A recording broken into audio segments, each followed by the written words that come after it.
ការមួយនេះកើតឡើងកាលពី8ឆ្នាំមុនហើយបានកើតឡើងចំពោះបងប្រុសម្នាក់ឈ្មោះថាបងវ៉ាន់ប៉ុន្តែរឿងនេះមិនមែនបងវ៉ាន់យកមកចែករំលែកផ្ទាល់ទេណាគឺបងវីនអ្នកយកមកចែករំលែកហើយបងវីនហ្នឹងគឺជាប្អូនបង្កើតរបស់បងវ៉ាន់ហើយហេតុការណ៍មួយហ្នឹងគឺចាប់ផ្ដើមកើតឡើងដំបូងគឺកើតចំពោះបងវ៉ាន់មុនបងវីនគាត់មកជួបហេតុការណ៍ពេលក្រោយណាអញ្ចឹងខ្ញុំនឹងសូមនិយាយពីហេតុការណ៍ដែលកើតឡើងចំពោះបងវ៉ាន់មុនដោយបងវ៉ាន់កាលនោះគាត់ជាអ្នកធ្វើការនៅក្នុងក្រុមហ៊ុនមួយដែលជាក្រុមហ៊ុនផ្នែកលក់ខាងអចលនទ្រព្យអីចឹងទៅហើយដល់ពេលបងវ៉ាន់គាត់ធ្វើការខាងហ្នឹងគាត់តែងតែចុះទៅតាមខេត្តជាប្រចាំដូចថាក្រុមហ៊ុនគេហ្នឹងឲ្យគាត់ចុះទៅលក់ដីនៅខេត្តនេះហើយដល់ពេលគាត់លក់ចប់ចឹងទៅបិទ project មួយហ្នឹងហើយគេបញ្ជូនគាត់ទៅខេត្តមួយទៀតទៅលក់ condo នៅនោះទៅលក់បូរីនៅខេត្តនេះខេត្តនោះចឹងណាអញ្ចឹងការងាររបស់បងវ៉ាន់ហ្នឹងគាត់ត្រូវធ្វើដំណើរទៅតាមខេត្តញឹកញាប់មែនតើហើយទៅម្ដងពេលខ្លះមួយអាទិត្យក៏មានពេលខ្លះមួយខែក៏មានពេលខ្លះ2-3ខែក៏មានដែរនិយាយទៅតាមការងារដែលគាត់ទទួលបានណាបើសិនជាគាត់ទទួលបាន project ធំអីចឹងទៅគាត់ក៏ទៅខេត្តហ្នឹងយូរអីចឹងទៅហើយនៅពេលដែលបងវ៉ាន់គាត់ចុះទៅតាមខេត្តម្ដងខាងក្រុមហ៊ុនគេហ្នឹងរៀបចំបន្ទប់គេងឲ្យគាត់រួចជាស្រេចហើយបន្ទប់ដែលគាត់បានជាទូទៅភាគច្រើនគឺផ្ទះសំណាក់ពេលខ្លះទៅ apartment ពេលខ្លះទៅបន្ទប់ជួលនិយាយទៅគឺគេរៀបចំអីគឺគាត់គេងហ្នឹងគាត់អត់មានសិទ្ធិរើសទេណាបើសិនជាគាត់ចង់រើសកន្លែងគេងគាត់ត្រូវចេញលុយខ្លួនឯងអញ្ចឹងគាត់អត់ចង់ចេញលុយគាត់ក៏តាមអ្វីដែលក្រុមហ៊ុនរៀបចំឲ្យទៅអញ្ចឹងពេលដែលក្រុមហ៊ុនរៀបចំឲ្យបងប្អូនដឹងហើយមែនទេថាបន្ទប់ខ្លះយើងបានហ្នឹងយើងអត់ដឹងទេតែបន្ទប់ហ្នឹងមានប្រវត្តិអីខ្លះឬក៏ធ្លាប់មានអីកើតឡើងនៅក្នុងបន្ទប់ហ្នឹងអញ្ចឹងណាយើងអាចដឹងទេហើយទោះបីជាយើងដឹងក៏យើងគិតអត់រួចដែរពីព្រោះគេរៀបឲ្យហ្នឹងមែនទេអញ្ចឹងបងវ៉ាន់ក៏តាមហ្នឹងទៅណាដូចថាបានបន្ទប់ណាគឺគេងបន្ទប់ហ្នឹងទៅខ្ជិលគិតច្រើនណាហើយណាមួយបងវ៉ាន់គាត់ជាមនុស្សដែលមិនសូវជាខ្លាចខ្មោចអីប្រហែលទេតែគាត់ក៏មិនមែនថាមិនជឿសោះដែរណាដូចថាកដាលអញ្ចឹងណាហើយស្រាប់តែថ្ងៃមួយបងវ៉ាន់ហ្នឹងគាត់ទទួលបានការងារថ្មីដែលក្រុមហ៊ុនគេហ្នឹងតម្រូវឲ្យគាត់ចុះទៅតាមខេត្តហើយគាត់ចុះទៅហ្នឹងមិនមែនចុះទៅតែឯងទេគឺមានក្រុមការងាររបស់គាត់គាត់ថាពេលគាត់ធ្វើដំណើរទៅហ្នឹងគឺគាត់ទៅតែខ្លួនឯងគាត់បើកឡានម្នាក់ឯងទៅហើយខេត្តដែលគាត់ត្រូវទៅលើកហ្នឹងគាត់ថាខេត្តហ្នឹងគាត់ទៅ2-3ដងហើយអញ្ចឹងដូចជាមិនសូវជាពិបាកអីប្រហែលណាដូចថាយើងធ្លាប់ទៅហ្នឹងហើយគាត់ក៏ធ្វើដំណើរទៅខេត្តមួយហ្នឹងទៅពេលដែលគាត់ធ្វើដំណើរទៅហ្នឹងគាត់ទៅពេលរសៀលទេម៉ោង1ម៉ោង2ថ្ងៃហ្នឹងហើយទៅដល់ខេត្តមួយហ្នឹងប្រហែលជាម៉ោង5-6ល្ងាចគាត់ទៅដល់ខេត្តហ្នឹងភ្លាមគាត់ក៏ធ្វើដំណើរតទៅផ្ទះសំណាក់របស់គាត់ដែលក្រុមហ៊ុនគេរៀបចំឲ្យអញ្ចឹងគាត់ក៏ទៅដល់ផ្ទះសំណាក់មួយហ្នឹងទៅគាត់ឃើញថាផ្ទះសំណាក់ហ្នឹងក៏គាត់ធ្លាប់មកគេងនៅហ្នឹងដែរហើយកាលដែលគាត់គេងលើកមុនហ្នឹងអត់មានជួបបញ្ហាទេណាអញ្ចឹងលើកហ្នឹងគាត់សប្បាយចិត្តដែរគាត់ថាអូបានផ្ទះសំណាក់ដដែលស្រួលគេងស្រួលអីចឹងណាគាត់ក៏ចូលទៅ check in ធម្មតាអញ្ចឹងទៅហើយបង្ហាញឈ្មោះគាត់ថាគាត់ឈ្មោះនេះក្រុមហ៊ុននេះកក់ឲ្យគាត់បន្ទប់នេះអីចឹងទៅ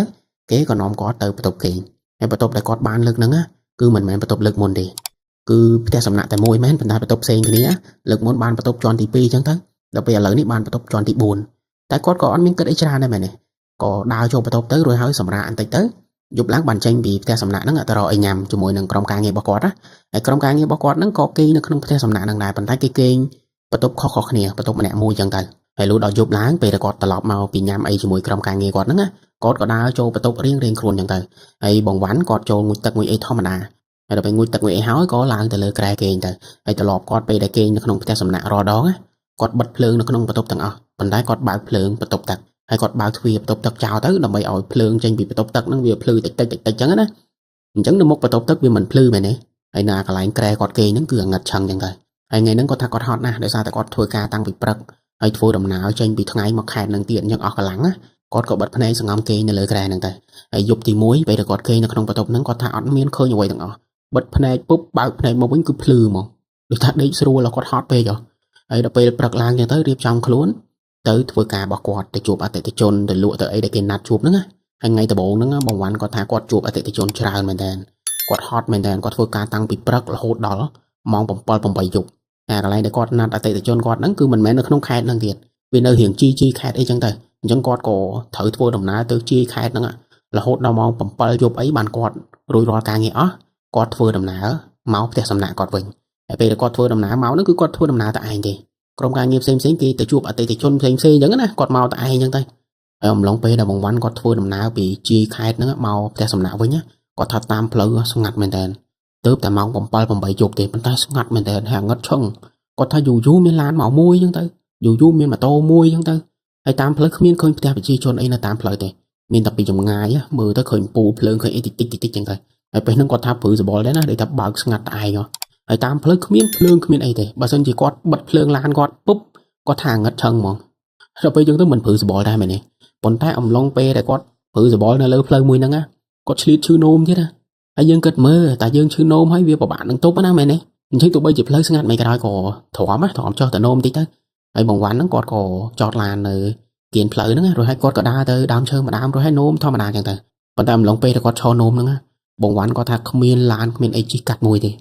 vị trí trong vạ mùi đại không miên làn thua đầm nã cắt á chúng là ngót chong ngót riệp miên tập lương làn quá nữa ấy nó lơ đám chơi cho bọ sập chơi ấy vu vu vu nó bây giờ tới phứ rùa lắm này bạn ta mới khơi ấyนะbạn ta rõm chơi thật là chứ không con nôm ấy hỏi chân tới có và nhập làng rồi hỏi thua đầm ná tớiแต่สำนักบกอดtới nào môi cọt lại cụ thằng cọt lại ấy phongไอ้ไปแต่กอดบางลานแต่ดอกแต่สำนักมวยนั้นtới cứ cọt thua đôi đàm cho ngụy tật ngụy ấy hỏi bật phượng và tốt bạc phượng và tục tắc rồi hai bạc thía hãy lang mà kề mong rồi sao tại hot bé chứ ngày nữa mình ta dục tivi nó ngắt đôi chụp mà sao mình thì đôi thay dục mà sao mình đã tới kênh lụa xôi mình tên tôi phứ mình đã lỡ nè có thắt che tà ra sắp ra so che tà ở xôi không luôn á đối với rồi đai rồi chương chẳng á vậy tới kênh anh nghi lụa thì cọt sòng ngóm kênh là hốt đau mong đọc mình đọc dục ấy nó tụi mòn tụi cọt kênh lụa hay cọt kênh lụa bán du bên nào đăng thì vẫn tái cọt trời mà đăng luôn với đại sa tại cọt lưu sầm lên bị đan cọt lưu sầm lên nhỏ vậy mà dáng đôi cái cọt bị đan á đôi miên say tơ bị đan này giống á hay đôi cọt lưu sầm lên nhưng tới cọt có bao phần mà mờ hay bên nước bóng quán của bóng kênh là lời kể nhưng cọt bao phần màปุ๊บcọt mình thấy khơi bị đan môn game này nè bị đan là lời của ba cọt nữa còn tái pe cọt bao phần mờ từ lời bị đan là lời của ba cọt nữa cọt ót miên khơi ấy thì tái cọt sầm lắng tơ phượng nằm một và tục tắc á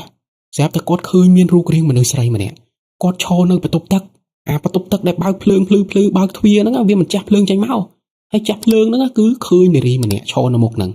bón tai sập hiệp này đi mà nè nó bong bóng sầm ấy tam nhau á cọt mình mét đôi mình nơi dương tu tới tê cứ cọt miên cọp bua mình tên cứ chương cọt cho nơi lơ ắt cả rối nè bón tai khluôn cọt đó về là hộ đào bị đàn hay ru riêng cọt nó cọp bua chương bị đàn thiệt nhưng chắc cọt thấy ao cọt đây là cọt cho ao á hay non cọt nó vì con đừng bị đàn vì con khách chắc bọn cọt cọp bua chương bị đàn nào ấy dương kết mơ không phải tốt theo sầm nã cọp bua dạng tiếp cọp pi mát cả lại tự bay mát đài chẳng ru riêng này đi mà nè nó cọp bua cọt mình cao bị bay mát đi cọt cho là hộ đọt nã cao không nằm mấy cho nó không phải tốt nâng bán á hay ru riêng đại bồng ván cọt khơi nhá chia mà nô sray mền con ta đáy chương cọt đôi bã đôi cả ngẹ cả ngọ hay vơi đó cho cung đó ấy chẳng tới giấy tới ru riêng cọt đôi khóc đó cái đấy á khóc bị mà nô tu tới á hay bồng ván cọt ta cọt khơi chẳng á tung đọc vị này thì du nó về nó mày nè có ta khơi chẳng đọc vị này thì bạn mà sao tu tứ này đi mà nè nó đào mà rò quạt còn tay quạt đào ở sơ ruồi tê để sao non quạt đi về tôi nó bị đàn hay không lông pe đài này đi mà nè nó đào máu á bạn bóng quán quạt nhẹ từ nhưng pe nó bạn quạt đăng tha mình nó quạt vô sập còn tay vì chỉ ca vô sập mùi để đôi mình tên để chụp ba mình tên máu á đôi khơi mình tên nhá tại là sao tại quạt nhẹ thôi hay pe nó mong của mũi mong bal bạc hỏi quạt còn mình trong cơ trái đó quạt cơ tại o vì chỉ ca vô sập ấy chẳng thế hay quạt có chỗ tôi phải tập tắc ngụy ấy riệp trong khuôn làm mấy tới chụp ở đây thì chôn quạt to tiệt chẳng nè vậy tới quạt trong cật ấy chẳng quạt thôi khuôn bài thò mà đá ấy bóng quán nó bây giờ quạt tay khuôn tay ấy hói quạt có thôi đầm nào tới chụp ở đây thì chôn quạt tam ca nghe bao quạt thò mà đá chẳng nè còn tay bóng quán quạt thang ngày nắng việc đôi mà sao mình quạt thang ngày nắng quạt thôi ấy cái đòi chết tập ra chơi đôi thác quạt tên vậy mà tệ thì chôn chẳng ở tệ thì chôn đôi mình sao cho chết quạt sao ấy miền là tệ thì chôn class sẽ cùng hộp đã quạt tiền hay ẩm lông pe được quạt thôi ca ẩm lông pe được quạt bạc lan đấy nữa có tha có chơi tại chư luôn hồi đay hồi sma hồi co hồi ấy chứ nè vậy tức miên ở đó đôi mình sơi xua luôn sao ấy ca nghĩa có phơi mà lo ấy còn mà lo chẳng có chơi tại ngó nó thay ngày như ngày say ấy có sôi sôi dặn đi cho ngọ ca nghĩa bị bay ca nghĩa từ sna từ tệ chôn không miên là tệ chôn na chập ở đó rồi có trong tình trong ấy cứ ót sao mà ấy ngày nó ngã tình gì cho mà tệ chôn tăng bị bật đó là nghề không miên bàn project nào mùi thì không miên lụa bàn là vậy mùi thì có phơi đầm nào máuแต่สำนักกอดนังวิ่งเถอะไอ้มันđó cứ đối đàm người tật người ấy hoi bật phơn và tốt bảo phơn và tốt tật chẳng tới rồi hỏi sẵn ông kia này lời kẻ ấy dục nắng đối chung mà sao mình chẳng ông lông pe đã cọt kia nữa cọt cọp nhẹ màu bên đại sa tại cọt lư sầm lên cái cọt bị đan lư đôi miên nào vậy ô tam bị đan nữa nè những cọt cọp bảo phần này màu hay còn là cọt bảo phần này màu phúp nữa rút riêng mà nước say để cọt khơi mà sao mới nhỏ quên non tôi bị đa nó lực nắng cọt mình khơi nằm một và tốt tật kìa lực nâng còn là con bao phê mau á sấy mà nè nâng lơ kre con mong đi tha sấy mà nè nâng con cho nó chương kre rồi non con cao như thế hay một quạt nè máu sầm lân mưa bồng quanh sầm lân mưa làm trong mà hay bồng quanh con tha rúp hiệp để con khơi nâng cứ chỉ một mà nước thò mà đà thì con tay con để tha rúp riêng con với cùi khai với cao với quê nhá hay ẩm lông pe để này đi mà nè nâng ao mà mưa bồng quanh á này đi mà nè nâng con có vậy trên màu con tay ca vậy bỏ quạt đó con vậy bát thò mà đa con vậy bát tích tích á có tha anh cho anh rửa hại anh chọn ba này con giấy ba tích tích thôi mà ai nè còn ta bồng ván con ta cột khai bên nên ហើយគាត់គ្រាន់តែលើពាក្យហ្នឹងហើយគាត់ទាញភួយមកកលុំភួយមកគាត់រត់មិនរួចចឹងណាដោយថានារីម្នាក់ហ្នឹងឈរនៅចុងក្រែឲ្យអោនមើលយើងចឹងយើងរត់ថ្នាក់រួចមែនទេគាត់អីមិនឃើញទាញភួយមកកលុំសិនហើយគាត់ថាកលុំមកសទុះញ័រភ័យហ្នឹងទៅបានតាំងស្មារតីបានហើយបើកភួយមកវិញរូបរាងនារីម្នាក់មិញហ្នឹងបាត់ហើយគាត់ក៏រត់ទៅបើកភ្លើងបើកអីវិញទៅហើយបញ្ជាក់ណាលើកនឹងអត់បានយល់សពទេណាលើកនឹងគឺមែនតែនអាម្សិលមិញយល់សពតែថ្ងៃនេះអត់យល់សពទេហើយបើកភ្លើងក្នុងបន្ទប់ហ្នឹងឲ្យភ្លឺចឹងទៅរហូតក៏ឡើងមកលើក្រែហ្នឹងសង្ហំគេងវិញទៅនិយាយទៅគេងទាំងបើកភ្លើងណាហើយគាត់ត្រូវតែគេងហ្នឹងដោយសារតែស្អែកគាត់ត្រូវណាត់អតិថិជនជាច្រើនអ្នកទៀតអញ្ចឹងគាត់ត្រូវគេងយកកម្លាំងណាអញ្ចឹងទោះជាខ្លាចមិនក៏ដោយក៏ត្រូវតែគេងដែរណាហើយរហូតដល់ព្រឹកឡើងគាត់ក៏ងុយទឹកងុយអីរហូតឲ្យតែងខ្លួនទៅជួបនឹងអតិថិជនរបស់គាត់បន្តទៀតចឹងណាប៉ុន្តែគាត់ថាថ្ងៃហ្នឹងគឺធ្ងន់ជាងម្សិលមិញទៀតថ្ងៃហ្នឹងគាត់ថាពេលដែលគាត់ធ្វើដំណើរពេលដែលគាត់ដើរឬក៏បើកឡានអីហ្នឹងគាត់ថាគាត់ឈឺខ្លួនមែនតើជាពិសេសស្មាតាមកតាមអីហ្នឹងគាត់ថារយមែនតើហើយដើរមិនចង់រួចទេហើយតែនិយាយជាមួយអតិថិជនមួយណាក៏ដោយគ្មានជោគជ័យទេម្នាក់បដិសេធហើយអ្នកខ្លះកំហុសស្រែកដាក់គាត់និយាយទៅគាត់ដូចជាមនុស្សដែលសោយដែលរិស័យធ្លាក់ដែលចុះអាប់ហ្មងលក្ខណៈអញ្ចឹងហើយបងវ៉ាន់គាត់ក៏មិនបានគិតទៅលើរឿងអីច្រើនទេណាគាត់ធ្វើខ្លួនធម្មតាអញ្ចឹងទៅប៉ុន្តែគាត់ថាពេលខ្លះគាត់ឆ្ងល់ដែរតែពេលខ្លះគាត់ដើរអញ្ចឹងគេមើលមុខគាត់មែនតើគេមើលដូចគាត់នឹងចម្លែកអញ្ចឹងណាអ្នកខ្លះមើលគាត់ឲ្យធ្វើមុខដូចភ័យខ្លាចគាត់អញ្ចឹងគាត់ក៏ឆ្ងល់ដែរពេលខ្លះតែគាត់មិនបានទៅសួរគេណាហើយបងវ៉ាន់គាត់មានអាការៈបែបហ្នឹង4ថ្ងៃឈឺដៃឈឺជើងរយដៃរយអីហ្នឹង4ថ្ងៃពេញដើរចង់រួចទេហើយរហូតដល់ថ្ងៃទី5ហ្នឹងបានចាប់ផ្ដើមធ្ងន់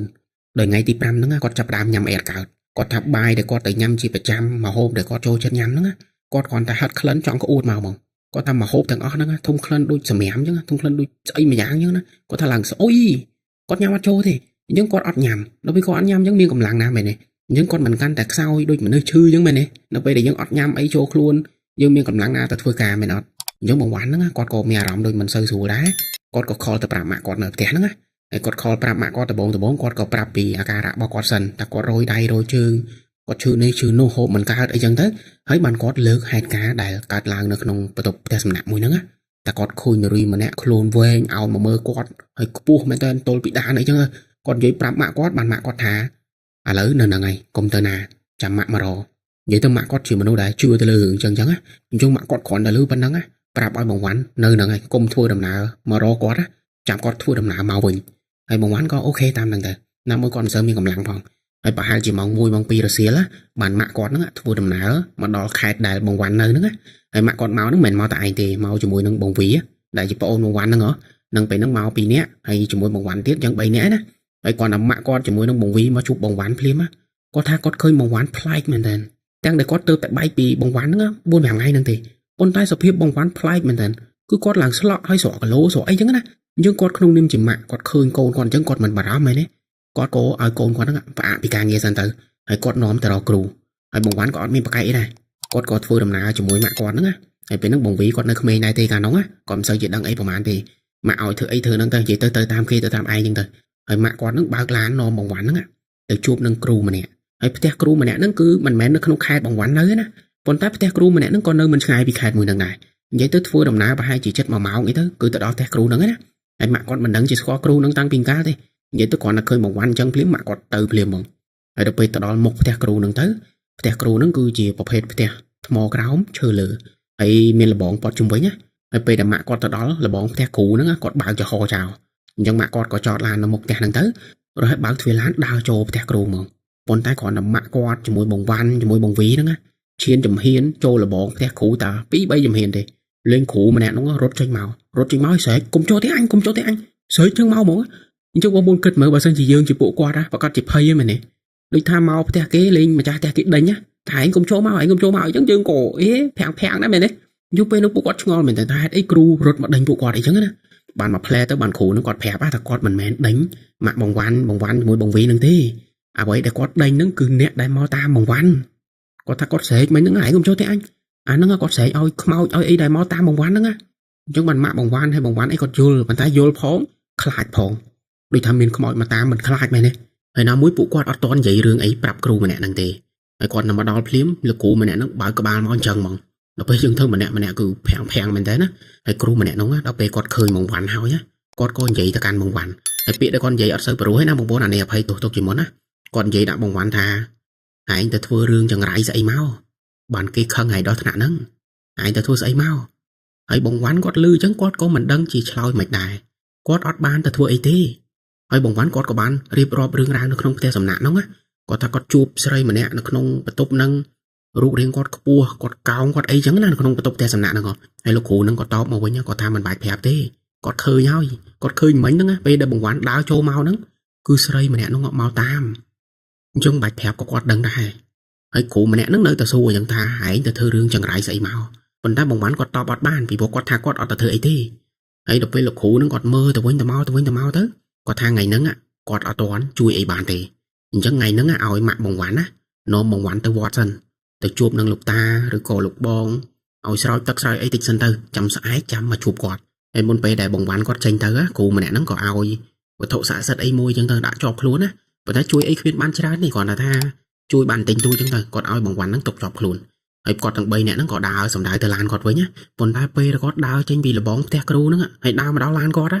sắp tầm miến nẹp hôm nữa các bạn nữa quạt mình đang chỉ khơi ấy thì còn ta bông ván đào trên tờ hồ lan quạt nữa bộ quạt khơi hay bộ quạt nông nêu rốt ở liền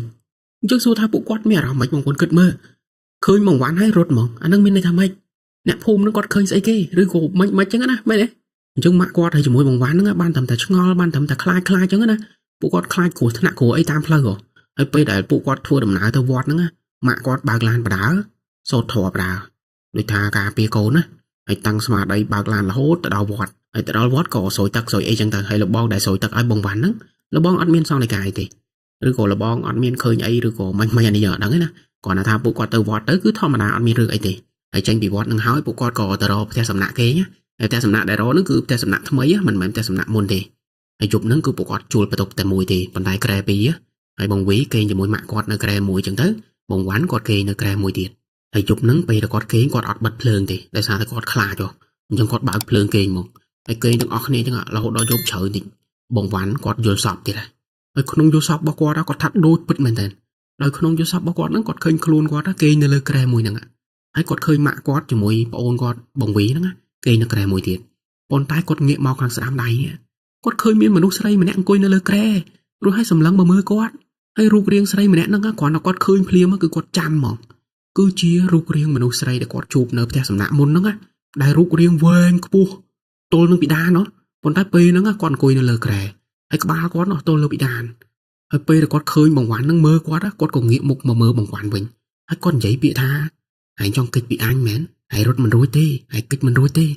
giấy chẳng hay sao đã dương bãi sờ bãi chết á bãi đi quạt mình cái đấy sốc chứ á hơi giúp nó ạ bông ván nó có thắc quạt khơi sấy mà nè nó chụp bãi chuyện ngày mồn rồi sao tại giúp lực muốn quạt bật phơi kia nhở hay lực nè quạt bạc phơi kia nhá đọc bây giờ tới quạt khơi như rụt riêng sấy mà nè nó á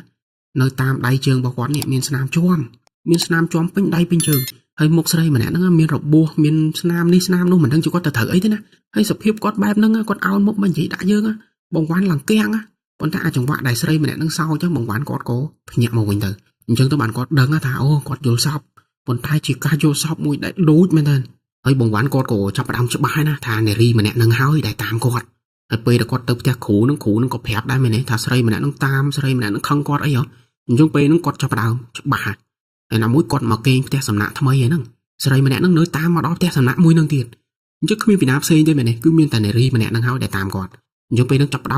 đam chưa mà rồi biết rồi á ấy cào bị kê lực nâng quạt gọn miên kê to từ một tiền này kê lấy lỗi nè trom là hốt tồi phừ hay bà hai chỉ mong bày muốn bật nữa bộ quạt có nòng kia phơi đầm ná từ theo kêu mà nè nòng hay muốn nâng tới của quạt khó nát muốn đấy đó thà nhom từ mong này chẳng tới quạt có phơi đầm ná từ hay tập bày từ đó một theo kêu mà nè nòng á từ đó cứ nhẹ mà nòng thiệt cứ để sao tại quạt khơi cũ mà nè nòng á lược tóc lược ấy mà đã một tè hay và thổ xạ sật bóc kêu mà nè nòng miên tăng vào mán quạt chun mà đã một tè nữa ạ hay quạt phè tha quạt phơi bị thi ngày nắng á cứ quạt phơi nó khởi một tè quạt ở thơ nó không tè quạt tè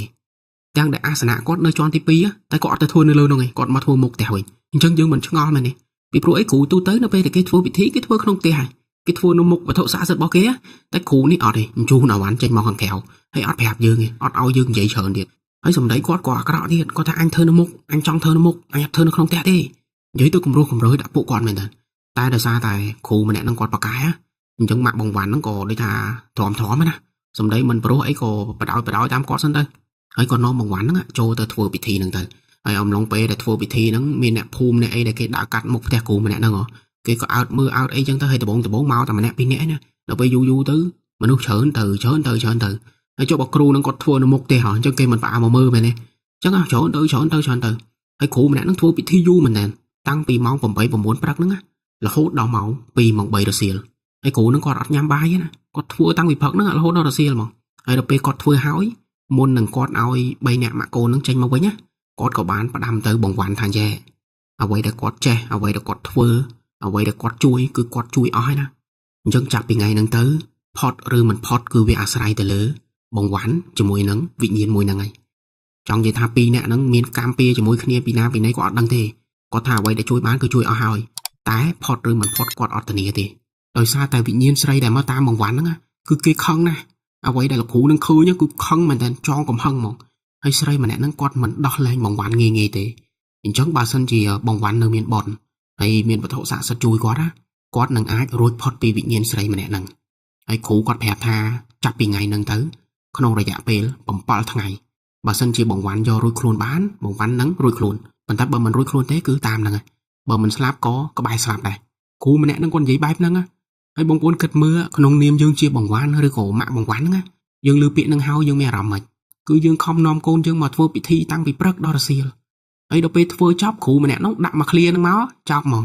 អត់មានអារម្មណ៍ដូចថាធូរស្បើយអីបន្តិចហ្មងម្នាក់នៅតែភ័យនៅតែខ្លាចអញ្ចឹងណាតែគ្រូម្នាក់ហ្នឹងគាត់បញ្ជាក់ថា7ថ្ងៃហ្នឹងធ្វើមិនឲ្យផុត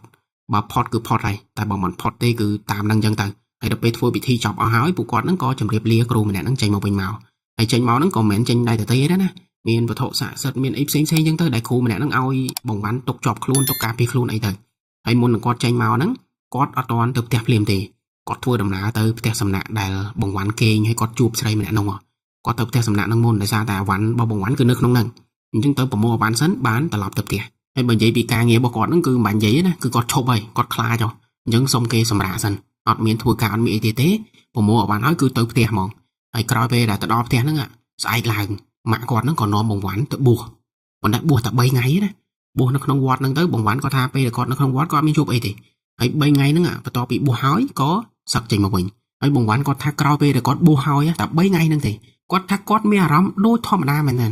អាការឈឺដៃឈឺស្មាឈឺកឈឺអីហ្នឹងបាត់ហ្មងគឺត្រឡប់មកវិញធម្មតាអាចធ្វើការអាចទៅណាទៅណីធម្មតាហូបអីគឺបានធម្មតាហើយដល់ពេលគាត់មានកម្លាំងមានអីធម្មតាអញ្ចឹងទៅគាត់ក៏ចាប់ផ្ដើមធ្វើបុណ្យគាត់ដើរធ្វើបុណ្យតាមវត្តតាមអីមួយថ្ងៃអីសឹងតែ7 8វត្តគាត់គិតថាបុណ្យទាំងអស់ហ្នឹងអាចជួយគាត់បានអញ្ចឹងណាជួយគាត់ឲ្យរួចផុតអីចឹងទៅហើយអំឡុងពេលដែលគាត់នៅផ្ទះប្រហែលថ្ងៃហ្នឹងណាគាត់ក៏បានយករឿងរ៉ាវទាំងអស់ហ្នឹងនិយាយប្រាប់ម៉ាក់គាត់និយាយប្រាប់បង្វីហើយនាំគ្នាជួយគិតជួយអីចឹងទៅថាគាត់ទៅធ្វើអីគាត់និយាយលំអិតហ្មងតាំងពីគាត់ធ្វើដំណើរតាមផ្លូវទៅដល់ផ្ទះសំណាក់មួយហ្នឹងមិនគឺគាត់និយាយលំអិតហ្មងហើយអញ្ចឹងទៅថ្ងៃទី4ទី5ទី6អត់មានបញ្ហាទេណាចាប់ទៅដល់ថ្ងៃទី7ដែលជាថ្ងៃចុងក្រោយនៃគ្រូម្នាក់នឹងប្រាប់ណា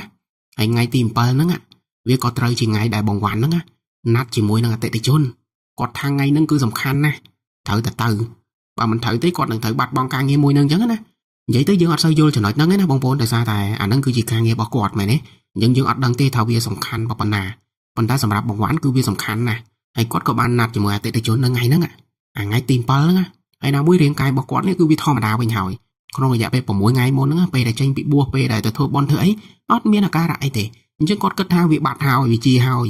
គាត់ក៏ធ្វើដំណើរទៅជួបអតិថិជនរបស់គាត់ទៅហើយម៉ាក់គាត់ក៏ហាមដែរណាប៉ុន្តែគាត់អត់ស្ដាប់គាត់ថានេះគឺជាការងារធំបានលុយច្រើនអីចឹងទៅអញ្ចឹងបើមិនទៅទេគាត់ស្ដាយហើយដល់ពេលគ្មានវិណាហាមគាត់បាននិយាយប្រាប់គាត់ក៏មិនស្ដាប់ហើយគាត់ក៏មិនខ្លាចមិនអីទៀតគាត់ក៏បើកឡានធ្វើដំណើរទៅជួបអតិថិជនរបស់គាត់ហ្នឹងទៅហើយអតិថិជនដែលគាត់ណាត់ហ្នឹងគឺនៅខេត្តដែលគាត់ជួបហេតុការណ៍ហ្នឹងអាខេត្តដែលគាត់ទៅគេងផ្ទះសំណាក់ហើយជួបស្រីម្នាក់ហ្នឹងគឺអតិថិជននៅខេត្តហ្នឹងអញ្ចឹងគាត់ត្រូវធ្វើដំណើរទៅខេត្តមួយហ្នឹងប៉ុន្តែបង្វ៉ាន់គាត់ទៅលើកហ្នឹងគាត់មិនល្ងងទេគាត់មិនទៅគេងផ្ទះសំណាក់ហ្នឹងទៀតទេគាត់ទៅគេងនៅហ្នឹងខ្លាចជួបអីទៀតមិនរឿងហ្នឹងមែនទេអញ្ចឹងគាត់ទៅខេត្តហ្នឹងមែនតែគាត់អត់ទៅគេងផ្ទះសំណាក់ហ្នឹងទេគាត់ទៅជួបតែអតិថិជនរបស់គាត់ដើម្បីបញ្ចប់ការងារមួយហ្នឹងអញ្ចឹងទៅគាត់មកវិញហើយប៉ុន្តែនៅថ្ងៃមួយហ្នឹងពេលដែលបង្វ៉ាន់គាត់ធ្វើដំណើរចេញពីផ្ទះទៅគាត់ចេញទៅហ្នឹងប្រហែលជាម៉ោង8 9ព្រឹកហើយរហូតដល់ម៉ោងប្រហែលជា2 3រសៀលបានមានលេខទូរស័ព្ទមួយខលមកទូរស័ព្ទម៉ាក់បង្វ៉ាន់ណាហើយពេលហ្នឹងម៉ាក់បង្វ៉ាន់ជាមួយនឹងបងវីគឺនៅផ្ទះហើយអង្គុយមើលទទួលនៅផ្ទះអញ្ចឹងទៅស្រាប់តែមានទូរស័ព្ទខលមកម៉ាក់គាត់ក៏ទៅលើកទូរស័ព្ទទៅបានដឹងថាក្នុងលេខទូរស័ព្ទហ្នឹងគឺកូនគាត់ខលមកគឺបង្វ៉ាន់ហ្នឹងណាហើយដល់ពេលម៉ាក់គាត់គ្រាន់តែលើកទូរស័ព្ទហ្នឹងពុបសំឡេងឡូឡាមែនតើពេញទូរស័ព្ទហ្នឹងមិនដឹងជាស្អីទេឡូឡាសត្វតែមនុស្សអ៊ូអពេញហ្នឹងអញ្ចឹងណា ហើយដល់ពេលម៉ាក់គាត់អាឡូទៅបានអ្នកដែលតបមកវិញហ្នឹងគឺមិនមែនកូនគាត់ទេមិនមែនបងវ៉ាន់ទេគឺជាប៉ូលីសហើយគេសួរសំណួរម៉ាក់បងវ៉ាន់ហ្នឹងថាម៉ាក់បងវ៉ាន់ហ្នឹងគឺជាសាច់ញាតិជនរងគ្រោះមែនហើយដល់ពេលម៉ាក់បងវ៉ាន់និយាយទៅវិញទៅមកទៅបានដឹងថាបងវ៉ាន់នេះគាត់ជិះទៅបុកនឹងដើមឈើមួយដើមឡានគាត់ធ្លាក់ផ្លូវហើយរេទៅបុកនៅដើមឈើមួយដើមអញ្ចឹងទៅឥឡូវហ្នឹងបងវ៉ាន់គាត់របួសធ្ងន់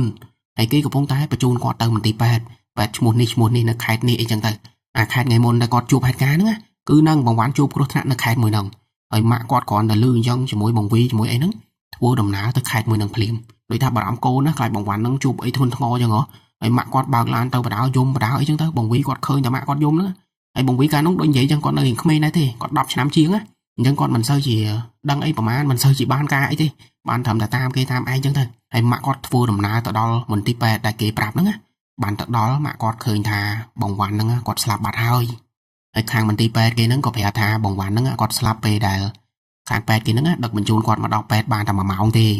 គាត់ក៏ស្លាប់នៅក្នុងមន្ទីរពេទ្យហ្នឹងទៅនិយាយទៅគេជួយសង្គ្រោះអត់ទាន់ណាប៉ុន្តែមុនពេលដែលបងវ៉ាន់គាត់ស្លាប់អ្នកគ្រូពេទ្យនៅនោះគេប្រាប់ថាបងវ៉ាន់គាត់ស្រែកថាខ្លាចហើយអាពេលដែលគាត់កម្រើកអត់រួចហ្នឹងតែមាត់គាត់ដូចថាបើកបានតិចគាត់និយាយតែពាក្យហ្នឹងគាត់ថាខ្លាចហើយហើយមកសទូទៅគាត់ក៏ដាច់ខ្យល់ស្លាប់ទៅហើយម៉ាក់បងវ៉ាន់ជាមួយនឹងបងវីហ្នឹងយំផងអីផងកូនស្លាប់ហើយតន់ហន់ពេកទទួលយកអត់បានណាអញ្ចឹងយំស្រែកពេញពេទ្យហ្នឹងហើយដល់ពេលគាត់តាំងស្មារតីបានទៅក៏យកសាកសពកូនប្រុសគាត់ហ្នឹងមកធ្វើពិធីបុណ្យសពតាមប្រពៃណីអញ្ចឹងទៅហើយក្នុងអំឡុងពេលធ្វើពិធីបុណ្យសពពេលហ្នឹងម៉ាក់គាត់ប៉ាគាត់ក៏មកដែរណាហើយរឿងនេះខ្ញុំអត់សូវជាលើកតួអង្គប៉ាមកនិយាយណាដោយសារតែប៉ាគាត់ជាអ្នកធ្វើការព្រឹកចេញល្ងាចចូលអញ្ចឹងទៅដល់ពេលអញ្ចឹងទៅប៉ាគាត់អត់សូវជានៅក្នុងហេតុការណ៍ប្រហែលទេហើយណាមួយហេតុការណ៍ទាំងអស់ហ្នឹងគឺវាកើតឡើងលឿនមែនតើដូចថាទៅរកគ្រូរកអីអញ្ចឹងគឺក្នុងរយៈពេលតែមួយថ្ងៃទេធ្វើពិធីអញ្ចឹងប៉ាគាត់អត់សូវនៅក្នុងហេតុការណ៍ហ្នឹងទេតែដល់ពេលពិធីបុណ្យសពកូនអញ្ចឹងទៅប៉ាគាត់ម៉ាក់គាត់ហើយជាមួយបងវីហ្នឹងបងប្អូនសាច់ញាតិគេមកហើយម៉ាក់បងវ៉ាន់ពេលដែលធ្វើពិធីបុណ្យសពហ្នឹងគឺគាត់យំផងគាត់ស្រែកជេរស្រែកថាឲ្យកូនគាត់ផងគាត់ថាគាត់ហាមហើយហេតុអីក៏មិនស្ដាប់ម៉ាក់ថាកុំឲ្យទៅកុំឲ្យចេញមិនក៏មិនស្ដាប់មិនក៏ខ្លួនឯងរឹងមិនក៏ខ្លួនឯងមិនស្ដាប់អីចឹងណានិយាយទៅគឺគាត់រៀបរាប់ក្នុងចិត្តរបស់គាត់ហើយណាមួយគាត់ស្ដាយក្រោយផងបើសិនជាថ្ងៃនោះគាត់ស្រែកជេរកូនគាត់ឲ្យខ្លាំងជាងហ្នឹងដូចថាហាមកូនគាត់ដាច់ខាតកុំឲ្យចេញក្រៅប្រហែលជាកូនគាត់មិនជួបរឿងបែបហ្នឹងទេមែនទេនិយាយទៅសិតតែស្ដាយក្រោយរៀងខ្លួនណាហើយបងវ៉ាន់ខ្ញុំជឿថាបើសិនជាគាត់ស្ដាប់ឮគាត់ក៏ស្ដាយក្រោយដែរបើគាត់ដឹងអញ្ចឹងគាត់មិនទៅទេមែនទេប៉ុន្តែដោយសារតែដូចខ្ញុំនិយាយអញ្ចឹងប្រហែលជាការងារហ្នឹងវាសំខាន់សម្រាប់គាត់ហើយវាបានលុយច្រើនអីចឹងហើយមនុស្សយើងបងប្អូនគិតមើលយើងមានតែដឹងអនាគតមុនណាបើសិនជាយើងដឹងថាយើងចេញទៅយើងស្លាប់អញ្ចឹងយើងអត់ចេញទេតែបងវ៉ាន់គាត់ប្រហែលជាប្រហើនតិចប្រមាថតិចណាវាថាមិនអីទេចុះគាត់នៅផ្ទះឡើង6ថ្ងៃហ្នឹងអត់មានបញ្ហាអីផងធម្មតាពេលដែលទៅបួសក៏អត់មានរឿងអីក៏គាត់ក៏លែងរយស្មាក៏លែងរយញ៉ាំបានធម្មតាអីធម្មតាដល់ពេលអញ្ចឹងទៅគិតថាវាលែងអីណាអញ្ចឹងក៏ទៅហើយណាមួយការងារសំខាន់ផងអញ្ចឹងវាមានកត្តាជាច្រើនដែលដូចថាបខំឲ្យគាត់ទៅហើយដល់ពេលគាត់ទៅក៏ជួបគ្រោះថ្នាក់ចរាចរណ៍បែបហ្នឹងហើយក៏ស្លាប់បាត់បង់ជីវិតទៅប៉ុន្តែពេលហ្នឹងពួកគាត់អត់ដឹងច្បាស់ណាថាបងវ៉ាន់ហ្នឹងគាត់ស្លាប់ដោយសារអីគាត់ទៅបុកហ្នឹងគាត់ជួបអីអត់គាត់ឃើញអីបានគាត់ទៅបុកដើមឈើបានឡានគាត់ធ្លាក់ផ្លូវធ្លាក់អីអត់មានណាដឹងទេណាពេលហ្នឹងធ្វើពិធីបុណ្យសពសិនហើយដល់ពេលធ្វើពិធីបុណ្យសពចប់រួចរាល់អស់បានម៉ាក់បងវ៉ាន់ហ្នឹងគាត់ចាប់ផ្ដើមដឹងព័ត៌មានច្បាស់ពីបងវ៉ាន់ណាថាឡានបងវ៉ាន់ហ្នឹងគាត់ធ្លាក់ផ្លូវគាត់រេចកោតទៅបុកនៅដើមឈើមួយដើមនៅទីតាំងនេះចឹងទៅហើយនៅក្នុងហេតុការណ៍គ្រោះថ្នាក់មួយហ្នឹងគឺបងវ៉ាន់អត់មានទៅបុកជាមួយអ្នកណាទេឬក៏មានពីណាគេគ្រោះថ្នាក់ក្បែរហ្នឹងឬក៏មិនគឺអត់មានទាំងអស់អត់មានភ័ស្តុតាងអីទេណានិយាយទៅឡានបងវ៉ាន់ហ្នឹងគឺបើករេចកោតធ្លាក់ផ្លូវទៅបុកដើមឈើស្លាប់ចឹងហ្មងហើយប៉ូលីសគេប្រាប់មកអញ្ចឹងប៉ុន្តែម៉ាក់បងវ៉ាន់គាត់ដឹងតែកូនគាត់មានរឿងអីពីមុនមកគាត់ដឹងតែមានវិញ្ញាណមានអីតាមមកអញ្ចឹងម៉ាក់គាត់យល់ម៉ាក់គាត់ថាប្រហែលជាវិញ្ញាណស្រីម្នាក់នោះមកយកជីវិតកូនគាត់អីចឹងទៅតែម៉ាក់គាត់ដឹងអញ្ចឹងម៉ាក់គាត់ក៏អត់មានទៅធ្វើអីដែរណាដោយសារតែវាហួសពេលហ្នឹងកូនគាត់ក៏ស្លាប់បាត់ហើយអញ្ចឹងគ្រប់យ៉ាងក៏វាចប់តែប៉ុណ្្នឹងទៅណាហើយក្រោយពេលដែលគាត់ធ្វើពិធីបុណ្យសពហ្នឹងហើយពួកគាត់ក៏ប្រើជីវិតតាមធម្មតាហើយរឿងមួយហ្នឹងអត់មានពីណាគិតអីទេនិយាយទៅគឺព្យាយាមធ្វើចិត្តព្យាយាមឲ្យគ្រប់យ៉ាងវាប្រសើរឡើងវិញហើយពេលវេលាកន្លងពីហ្នឹងទៅមុខប្រហែលជា7 8ឆ្នាំទៅមុខឬក៏បើនិយាយឲ្យស្រួលគឺឆ្នាំមុនហ្នឹងបងវីគាត់ជួបហេតុការណ៍មួយអានេះមករឿងបងវីវិញណាប្រហែលជាឆ្នាំមុនហ្នឹងបងវីគាត់មានអាយុ20ឆ្នាំហើយតាមពិតទៅគាត់ប្អូនខ្ញុំឯណាប៉ុន្តែខ្ញុំហៅបងហើយក៏បងឲ្យចប់រឿងហ្មងទៅបងវីហ្នឹងប្រហែលជាឆ្នាំមុនណាគាត់ធ្វើដំណើរទៅខេត្តមួយហើយគាត់ទៅហ្នឹងគឺគាត់មានការងាររបស់គាត់ហើយគាត់ទៅដោយខ្លួនឯងគាត់បើកឡានទៅម្នាក់ឯងទេហើយពេលដែលធ្វើដំណើរទៅហ្នឹងគឺគាត់ធ្វើដំណើរពេលល្ងាចម៉ោង6ម៉ោង7ល្ងាចហ្នឹងអញ្ចឹងតម្រាំតែធ្វើដំណើរទៅដល់ខេត្តមួយហ្នឹងម៉ោងចូល9ម៉ោង10យប់បាត់ហើយ ហើយខេត្តដែលគាត់ទៅហ្នឹងគឺជាខេត្តដែលបងប្រុសគាត់កើតហេតុកាលពី8ឆ្នាំមុនហ្នឹងហ្នឹងគឺជាខេត្តដែលបងវ៉ាន់គាត់ជួបគ្រោះថ្នាក់ចរាចរណ៍ហ្នឹងប៉ុន្តែពេលដែលបងវីគាត់ទៅហ្នឹងគាត់អត់មានគិតអីច្រើនទេណាមួយរឿងវាកើតឡើងយូរហ្នឹងអញ្ចឹងគិតអីទៀតមែនទេគាត់ថាខេត្តមួយហ្នឹងហើយគាត់ធ្វើដំណើរទៅដល់ខេត្តមួយហ្នឹងពេលយប់អញ្ចឹងទៅគាត់ក៏ទៅរកផ្ទះសំណាក់រកអីជួលគេងតាមធម្មតាហើយធម្មតាមនុស្សធ្វើដំណើរហត់អញ្ចឹងទៅដល់ផ្ទះសំណាក់គឺអត់មានធ្វើអីច្រើនទេមែនទេងូតទឹកងូតអីហើយគឺឡើងក្រែគេងគេងយកកម្លាំងប៉ុន្តែយប់មួយហ្នឹងពេលដែលគាត់កំពុងតែគេងបងវីគាត់ថាគាត់យល់សប្តិហើយក្នុងយល់សប្តិគាត់ហ្នឹងគាត់ថាគាត់ឈរនៅលើផ្លូវមួយដែលផ្លូវហ្នឹងមិនដឹងជាផ្លូវទៅណាទេគាត់អត់ដែរស្គាល់ទេណាហើយផ្លូវមួយហ្នឹងស្ងាត់មែនតើគ្មានផ្ទះគ្មានអីជុំវិញហ្នឹងទេអាងឹតឆឹងប៉ុន្តែនៅពេលដែលគាត់សម្លឹងទៅមុខគាត់ឃើញមានឡានចតហើយនៅក្បែរឡានហ្នឹងមានបរិសម្នាក់កំពុងតែឈរនោមនៅដើមឈើម្ដងហើយនៅពេលដែលបងវីគាត់ប្រឹងសម្លឹងមើលទៅវិញទៅមកលេងបងប្រុសដែលកំពុងតែឈរនោមហ្នឹងគាត់ងាកមុខមករកបងវីហើយអាចង្វាក់ដែលគាត់ងាកមុខមកហ្នឹងបានធ្វើឲ្យបងវីដឹងថាបរិសម្នាក់ដែលកំពុងតែឈរនោមហ្នឹងគឺបងប្រុសគាត់គឺបងវ៉ាន់ប៉ុន្តែនៅពេលដែលបងវីគាត់មើលយូរទៅគាត់ឃើញបងប្រុសគាត់ហ្នឹងឈរនោមនៅដើមឈើហ្នឹងមែនប៉ុន្តែនៅខាងក្រោមដើមឈើមួយហ្នឹងមាននារីម្នាក់កំពុងតែគេងនៅក្រោមដើមឈើហ្នឹងហើយសភាពនារីម្នាក់នោះគេងគាត់ដូចជាសាកសពអញ្ចឹងគាត់គេងដូចមនុស្សស្លាប់អញ្ចឹងណាហើយបងវ៉ាន់ហ្នឹងឈរនោមដាក់នារីម្នាក់នោះហើយគាត់តែបងវីគាត់ឃើញអញ្ចឹងមកសន្ទុះហ្នឹងណាលេងនារីម្នាក់ដែលគេងនៅខាងក្រោមហ្នឹងគេងដូចស្លាប់ហ្នឹងលេងងើបមករួចហើយរត់មករកបងវីមករត់លឿនមែនតើណាឡើងបងវីហ្នឹងគាត់ភ្ញាក់ពីគេងមកបានគាត់ដឹងថាមិញហ្នឹងគាត់យកសោបឃើញបងប្រុសគាត់តែគាត់ថាការយកសោបហ្នឹងគឺវាចម្លែកមែនតើហេតុអីក៏បងប្រុសគាត់ឈរនោមហើយហេតុអីក៏កន្លែងដែលបងប្រុសគាត់នោមហ្នឹងមាននារីម្នាក់គេងនៅខាងក្រោមហ្នឹងគាត់អត់យល់សូម្បីយើងក៏យើងអត់សូវយល់ដែរមែនទេហើយបងវីគាត់ថាតាំងពីបងប្រុសគាត់ស្លាប់មកគាត់មិនដែលយកសោបឃើញបងប្រុសគាត់ទេទើបតែយប់ហ្នឹងពេលដែលគាត់មកខេត្តហ្នឹងលេងគាត់យកសោបឃើញបងប្រុសគាត់ហើយយកសោបបែបចម្លែកចឹងទៀតដល់ពេលយើងគាត់ឆ្ងល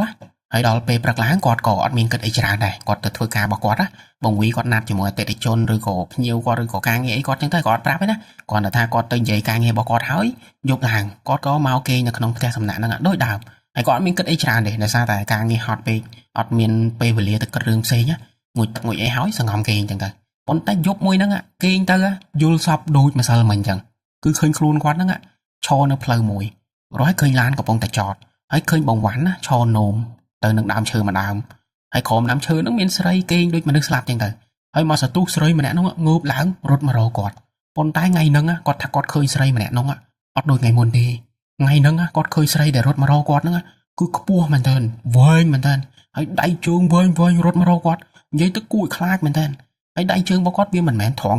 ់វាបាក់កងែកកងក់ដូចគាត់ត្រូវអីម្យ៉ាងអានេះយើងអត់ដឹងហើយរត់មករកគាត់ហ្នឹងបងប្អូនសម័យមើលវាគួរឲ្យខ្លាចកម្រិតណាមែនទេហើយរាល់ពេលដែលនារីម្នាក់ហ្នឹងរត់មករកគាត់ភ្ញាក់ពីគេងរហូតដូចថាគាត់ភ័យពេកគាត់ភ្ញាក់ពេកអញ្ចឹងក៏ងើបពីគេងទៅហើយនៅពេលដែលគាត់ងើបពីគេងអញ្ចឹងគាត់ចាប់ផ្ដើមគិតច្រើនណាពីព្រោះអីយល់សប្តិដូចគ្នា2ដងហើយបើសិនជាយល់សប្តិតែម្ដងអាហ្នឹងវាអាចជារឿងធម្មតាមែនទេធម្មជាតិអញ្ចឹងទៅប៉ុន្តែអានេះយល់សប្តិ2ដងហើយយល់សប្តិដដែលទៀតទីកន្លែងដដែលតួអង្គដដែលអញ្ចឹងគាត់ចាប់ផ្ដើមគិតហើយដល់ពេលគាត់គិតច្រើនអញ្ចឹងទៅគាត់ក៏យកការយល់សប្តិរបស់គាត់ហ្នឹងទៅសួរម៉ាក់គាត់ខលទៅសួរម៉ាក់គាត់ប៉ុន្តែពេលដែលគាត់ខលហ្នឹងគឺពេលព្រឹកណាគាត់មិនមែនខលទាំងយប់ទេណាចាំដល់ព្រឹកឡើងអញ្ចឹងទៅគាត់ខលសួរម៉ាក់គាត់ដល់ពេលគាត់ខលសួរម៉ាក់គាត់យកហេតុការណ៍ក្នុងយល់សប្តិដែលគាត់ឃើញហ្នឹងបានគាត់ដឹងថាម៉ាក់គាត់ក៏ធ្លាប់យល់សប្តិបែបហ្នឹងដែរប៉ុន្តែម៉ាក់គាត់មិនដែលប្រាប់ដល់ពេលអញ្ចឹងទៅគ្មានពីណាដឹងទេទើបតែឥឡូវហ្នឹងបងវិនគាត់ខលសួរទៅបានដឹងថាម៉ាក់គាត់យល់សប្តិឃើញដូចគាត់អញ្ចឹងម៉ាក់គាត់ថាឃើញបងវ៉ាន់ហ្នឹងឈរនោមហើយមានស្រីម្នាក់គេងនៅក្រោមដើមឈើហ្នឹងហើយស្រីម្នាក់ហ្នឹងរត់មករកគាត់អីហ្នឹងគឺដូចគ្នាមែនតើហើយគាត់រៀបរាប់សភាពនារីម្នាក់ហ្នឹងគឺមានស្នាមជាប់នៅលើដៃលើជើងមុខគាត់មានស្នាមអាយ៉ាស្នាមអីពេញណានិយាយទៅគឺយល់សប្តិដូចគ្នាមែនតើហើយបងប្អូនគិតមើលមនុស្ស2នាក់យល់សប្តិដូចគ្នាអញ្ចឹងវាមិនមែនរឿងធម្មតាទេណាមែនទេសម្រាប់ខ្ញុំគិតថាវាមិនមែនជារឿងធម្មជាតិទេគ្មានធម្មជាតិណាមកយល់សប្តិដូចគ្នាអញ្ចឹងទេវាតតែមានរឿងអីមួយយ៉ាងដែលលើសពីធម្មជាតិទេណាឬក៏មានវិញ្ញាណអីមួយយ៉ាងចង់ឲ្យយើងដឹងមកបញ្យល់សប្តិយើងអីចឹងណាពេលនោះពួកគាត់ចាប់ផ្ដើមគិតទៅលើផ្លូវហ្នឹងហើយដល់ពេលគាត់និយាយគ្នាអញ្ចឹងហើយបានពេលដែលបងវិននេះគាត់រួចរាល់ការងារអស់គាត់ក៏ចាប់ផ្ដើមដើររកគ្រូពីអ្នកម៉ាក់គាត់ហ្នឹងបងវិនជាមួយម៉ាក់គាត់ដើររកគ្រូទាយគ្រូណាដែលប៉កែឬក៏គ្រូចូលរូបគ្រូអីក៏បានដែរគាត់ចង់ដឹងថាហេតុអ្វីគាត់យល់សប្តិឃើញបងវ៉ាន់បែបហ្នឹងឬមួយក៏កូនគាត់ទៅអត់បានសក់ទេឬមួយក៏កូនគាត់កំពុងតែជាប់អ្វីមួយយ៉ាងហេតុអីពួកគាត់យល់សប្តិឃើញនារីម្នាក់នោះរហូតអញ្ចឹងអីចឹងណាចេះតែឲ្យគិតច្រើនណាអញ្ចឹងតាមរកគ្រូល្បីគ្រូណាប៉កែហើយពួកគាត់អត់ទៅរកគ្រូមុនទេណាគ្រូដែលជួយកូនគាត់លើកមុនគាត់ថាគ្រូនឹងដូចមិនសូវប៉កែអញ្ចឹងណាដោយសារតែ ជួយកូនគាត់ហើយកូនគាត់នៅតែស្លាប់ទៅដែរដល់ពេលអញ្ចឹងទៅគាត់ឈប់គោរពឈប់ជឿឈប់អីចឹងទៅគាត់ទៅរកគ្រូផ្សេងហើយដល់ពេលគាត់ទៅជួបគ្រូម្នាក់ហើយគាត់ជួបលោកគ្រូម្នាក់ហ្នឹងគាត់ក៏យករឿងរ៉ាវដែលគាត់ជួបរឿងរ៉ាវរបស់បងវ៉ាន់រឿងរ៉ាវពីការយកសពរបស់គាត់អីហ្នឹងណាដល់ពេលគាត់និយាយហើយគ្រូម្នាក់ហ្នឹងប្រាប់ថាឲ្យនាំគាត់ហ្នឹងទៅកន្លែងដែលបងវ៉ាន់ស្លាប់ទៅកន្លែងដែលបងវ៉ាន់កើតហេតុហ្នឹងដែលគាត់គ្រោះថ្នាក់ចរាចរណ៍បុកដើមឈើអីហ្នឹងគ្រូម្នាក់ហ្នឹងថាឲ្យនាំគាត់ទៅអាកន្លែងហ្នឹងគាត់ចង់ទៅមើលគាត់ចង់ទៅស៊ើបទៅប្រើញៀនរបស់គាត់ខ្លួនឯងអញ្ចឹងណាហើយម៉ាក់បងវ៉ាន់ក៏លឺអញ្ចឹងក៏អូខេអត់មានជាបញ្ហាអីធំដុំទេមែនទេគាត់ក៏នាំគ្រូម្នាក់ហ្នឹងទៅកន្លែងដែលបងវ៉ាន់កើតហេតុកាលពី8ឆ្នាំមុនហ្នឹងទៅពេលដែលម៉ាក់គាត់ជាមួយបងវីជាមួយគ្រូម្នាក់ហ្នឹងធ្វើដំណើរទៅដល់កន្លែងកើតហេតុហ្នឹងគឺមានរឿងចម្លែកមួយដោយម៉ាក់គាត់គាត់ថាគាត់ចាំអត់សូវបានទេថាបងវ៉ាន់ទៅគ្រោះថ្នាក់នៅកន្លែងណាហើយទៅបុកនៅដើមឈើម្ដងណាគឺគាត់អត់សូវចាំដោយសារតែពេលវេលាវាកន្លងយូរហើយណាមួយដើមឈើបងប្អូនដឹងហើយវាមានការប្រែប្រួលទីតាំងតំបន់ហ្នឹងវាក៏មិនដូចមុនអីចឹងណាអញ្ចឹងគាត់អត់សូវចាំថានៅតំបន់មួយណានៅដើមឈើមួយណាប៉ុន្តែគ្រូដែលទៅជាមួយគាត់នេះគាត់ទៅជាដឹងវិញគាត់ចោលប្រាប់ម៉ាក់បងវីហ្នឹងថាឲ្យទៅឈប់នៅដើមឈើនៅមុខនោះដើមឈើមួយនោះក៏ពោះប៉ុណ្នេះអីចឹងណាគាត់ចោលម៉ាក់បងវីហ្នឹងហើយម៉ាក់បងវីហ្នឹងបើកឡានទៅដល់ដើមឈើមួយហ្នឹងបានម៉ាក់បងវីមើលទៅវិញទៅមកគាត់ចាំបានថាអូអាដើមឈើមួយហ្នឹងហើយដែលកូនគាត់បុកកាលពី8ឆ្នាំមុនហ្នឹងគាត់មកដល់បានគាត់ចាំបានប៉ុន្តែវាព្រឺសបល់ថងមួយយ៉ាងត្រង់ថានៅក្រោមដើមឈើហ្នឹងបច្ចុប្បន្នណាគឺវាមានប្រភូមិពីមុនអត់មានទេណាអាពេលដែលបងវ៉ាន់មកបើកបុកកើតហេតុគ្រោះថ្នាក់ចរាចរណ៍អីហ្នឹងគឺអត់មានប្រភូមិនៅក្រោមដើមឈើហ្នឹងទេប៉ុន្តែកន្លងមក8ឆ្នាំហ្នឹងស្រាប់តែមានប្រភូមិមួយនៅក្រោមដើមឈើមួយហ្នឹងហើយលោកគ្រូហ្នឹងនៅពេលដែលគាត់ទៅដល់ដើមឈើមួយហ្នឹងគាត់ក៏ចុះពីឡានណារួចហើយដើរសំដៅទៅដើមឈើម្ដងហ្នឹងហ្មងហើយដើរទៅអាកន្លែងប្រភូមិហ្នឹងរួចហើយយកដៃស្ទាបទៅវិញទៅមកគាត់ប្រើញៀនគាត់តាំងសមាធិអីមកផ្លែតចឹងទៅបានគាត់និយាយប្រាប់ម៉ាក់បងវិនហើយអានេះគឺជាពាក្យសម្ដីដែលគ្រូម្នាក់ហ្នឹងគាត់និយាយមកបងប្អូនជឿឬមិនជឿក៏ប្រើវិចារណញ្ញាណខ្លួនឯងណាពីព្រោះអីលោកគ្រូគាត់និយាយមកគឺយើងមិនដឹងមែនទេថាវាពិតឬមិនពិតគ្រូហ្នឹងគាត់ចេះតែនិយាយគាត់ថាបានដែរមែនទេអញ្ចឹងបងប្អូនស្ដាប់កន្លែងគ្រូម្នាក់ហ្នឹងដោយប្រើវិចារណញ្ញាណណាដោយគ្រូម្នាក់ហ្នឹងគាត់និយាយប្រាប់ម៉ាក់បងវិនណាពេលគាត់ទៅស្ទាបអែលប្រភូមិហ្នឹងហើយគាត់ឡើងមកឡានវិញមករហូតគាត់និយាយប្រាប់ម៉ាក់បងវិនថានៅក្រោមដើមឈើម្ដងហ្នឹងមានវិញ្ញាណស្រីម្នាក់ហើយស្រីម្នាក់ហ្នឹងគាត់ស្លាប់ដោយវេទនាហើយគាត់ស្លាប់យូរណាមិនមែនឥឡូវហ្នឹងទេហើយដល់ពេលគាត់ស្លាប់ចឹងទៅវិញ្ញាណគាត់ហ្នឹងសន្ធិដ្ឋនៅកន្លែងដើមឈើដែលគាត់ស្លាប់ហ្នឹងទោះបីជាសាកសពគាត់គេយកទៅធ្វើបន់ធ្វើអីក៏ដោយក៏វិញ្ញាណគាត់នៅតែកន្លែងដើមឈើហ្នឹងហើយស្រាប់តែថ្ងៃមួយបងវ៉ាន់ហ្នឹងបងប្អូនចាំបានទេគាត់មិនធ្វើដំណើរតាមផ្លូវហើយគាត់ឈប់នោមកណ្ដាលផ្លូវហ្នឹងគាត់មកនោមដាក់ដើមឈើម្ដងហ្នឹងហើយដើមឈើម្ដងហ្នឹងមានវិញ្ញាណនារីម្នាក់ហ្នឹងគាត់សន្ធិដ្ឋនៅក្នុងហ្នឹងអញ្ចឹងយើងទៅនោមដាក់ដើមឈើហ្នឹងដូចយើងនោមដាក់ក្បាលគេអញ្ចឹង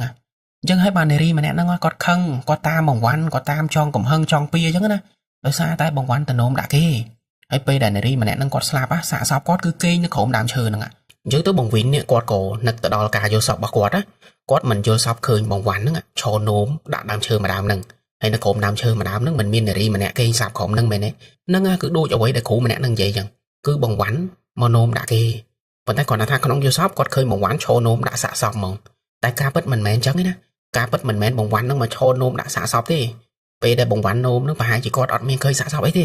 អាហ្នឹងគ្រាន់តែជារូបភាពជាអត្តន័យឲ្យពួកគាត់យល់ថាបងវ៉ាន់ហ្នឹងនោមដាក់គាត់ខឹងគាត់អីចឹងណាអាហ្នឹងអត្តន័យរបស់គាត់ចឹងទៅហើយបងវិនក៏គាត់អត់យល់ទេណាថាអ្នកដែលមកបញ្យល់សពគាត់ហ្នឹងគឺជាបងវ៉ាន់មកបញ្យល់សពឬមួយក៏ជានារីម្នាក់នោះមកបញ្យល់សពអាកន្លែងហ្នឹងគាត់ដឹងទេណាគាត់ថាគាត់យល់សពបែបហ្នឹងហើយគ្រូម្នាក់នោះនិយាយមកចឹងទៀតអញ្ចឹងវាមិនត្រូវគ្ន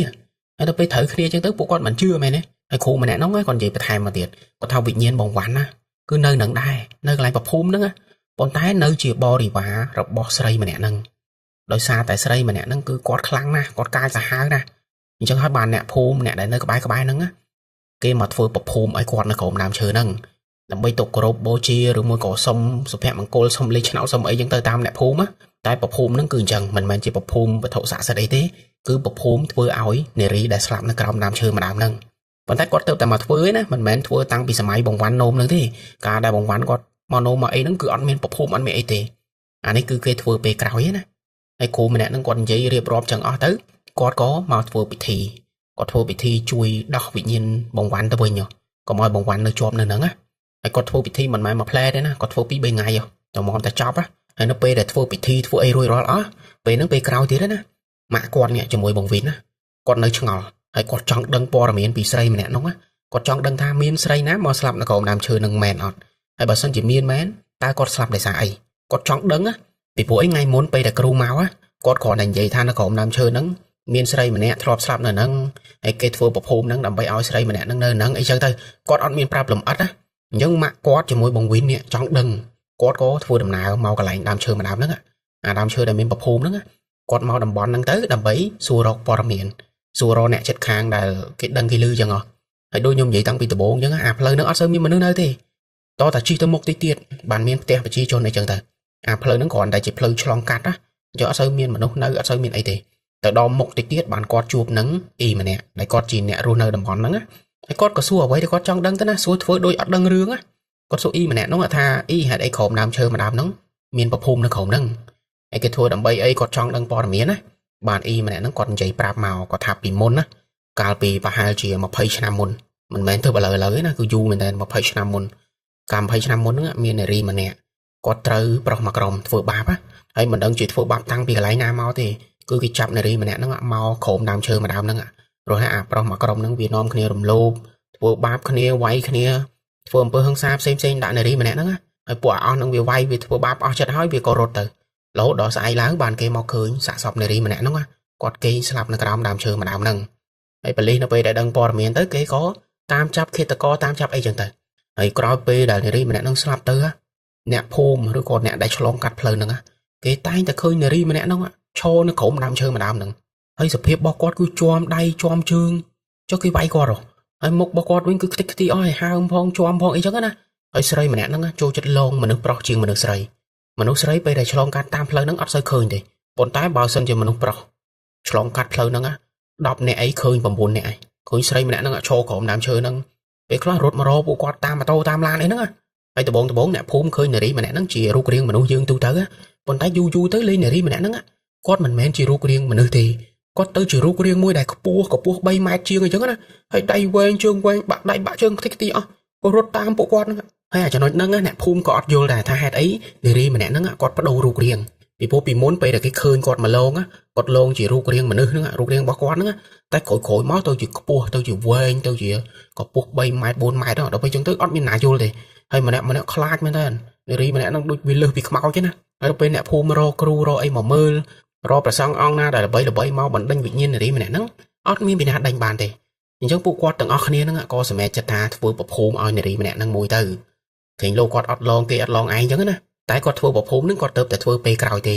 គាត់ទៅតែធ្វើមួយឆ្នាំ2ឆ្នាំក្រោយហ្នឹងទេហើយអាហ្នឹងគឺជារឿងរ៉ាវរបស់ប្រភូមិមួយហ្នឹងគឺគេធ្វើដើម្បីឲ្យនារីម្នាក់ហ្នឹងគាត់នៅអញ្ចឹងគាត់តែបងវិនជាមួយម៉ាក់គាត់ស្ដាប់រឿងហ្នឹងហើយគឺវាដូចអ្វីដែលគ្រូម្នាក់ហ្នឹងនិយាយអញ្ចឹងមែនទេដូចបេះបិទហ្មងហើយដូចអ្វីដែលគាត់យល់សពទៀតអញ្ចឹងវាធ្វើឲ្យពួកគាត់ជឿគ្រូម្នាក់ហ្នឹង 100% ហ្មងហើយដល់ពេលម៉ាក់គាត់ជឿទៅលើសម្ដីគ្រូម្នាក់ហ្នឹងជាមួយនឹងអ្នកភូមិដែលប្រាប់ហ្នឹងម៉ាក់គាត់ក៏ចាប់ផ្ដើមរៀបរៀងសាច់រឿងកូនប្រុសគាត់បងវ៉ាន់ហ្នឹងដែលហេតុអីស្រីម្នាក់ហ្នឹងតាមយកជីវិតតាមអីចឹងគឺដោយសារតែអាថ្ងៃមួយហ្នឹងពេលដែលបងវ៉ាន់ទៅធ្វើការហើយគាត់ត្រឡប់មកពីធ្វើការវិញគាត់មិនឈប់បត់ជើងតូចមែនទេហើយពេលដែលគាត់ឈប់បត់ជើងតូចហ្នឹងគាត់មកបត់ជើងតូចនៅដើមឈើដែលស្រីម្នាក់ហ្នឹងស្លាប់ដល់ពេលគាត់បត់ជើងតូចនៅកន្លែងហ្នឹងហើយគាត់ធ្វើដំណើរទៅផ្ទះសំណាក់ហ្នឹងបានស្រីម្នាក់ហ្នឹងតាមគាត់ទៅដល់ផ្ទះសំណាក់អញ្ចឹងអាកន្លែងហ្នឹងធ្វើឲ្យគាត់យល់ច្រឡំមករហូតពីព្រោះដំបូងឡើយម៉ាក់គាត់ជាមួយបងវ៉ាន់ហ្នឹងគិតថាបងវ៉ាន់ហ្នឹងទៅជួបស្រីម្នាក់ហ្នឹងនៅផ្ទះសំណាក់ប៉ុន្តែការពិតមិនមែនទេ